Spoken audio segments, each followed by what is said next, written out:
பாய் தரகன்ல ஏத்துக்கிட்டு எங்கப்பா கிளம்பிட்ட? என் பையன் அவன் பொண்டாட்டி பேச்சை கேட்டு என்னை வீட்டு விட்டே தெத்திட்டான். துணி பாய் தலகாணி மொத்தம் எதுவுமே எந்த உள்ளே இருக்கக்கூடாதுன்னு வெள்ளத்தி கிடச்சிட்டான். மனசு சரியில்லை. நான் நல்லா அவனை படிக்க வச்சேன். கஷ்டப்பட்டாலும் நல்லா படிக்க வச்சு வீடு கட்டி கல்யாணம் 4 பேர் மதிக்கிற அளவு ஜாம்னு பண்ணேன். இன்னைக்கு என்னை வீட்டு விட்டே தெத்திட்டான்.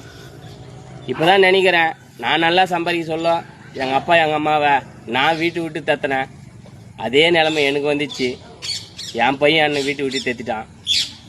நான் பண்ணுறதுன்னு ஒன்றும் புரியல. அதுதான் சொல்லிட்டு அப்பா அம்மாவுக்கு சொல்ல நல்லா பார்த்துங்க. நீங்கள் என்ன அப்பா அம்மாவுக்கு என்ன பண்ணுறீங்களோ அதே தான் உங்கள் பையன் உங்களுக்கு பண்ணுவான். இன்றைக்கி நான் நடு ரோட்டுக்கு வந்துட்டேன். நல்லா அவனுக்கு சேர்த்து வச்சேன். கஷ்டப்பட்டு எல்லாத்தையும் விட்டு என்னை வெளில தேத்திட்டான். எங்கன்னா அனாதை ரோட்டுக்கு வந்துட்டேன். நீங்கள் அப்பா அம்மா நல்லா பார்த்துங்க. அப்போ தான் உங்கள் பையன் உங்களை பார்த்துப்பான்.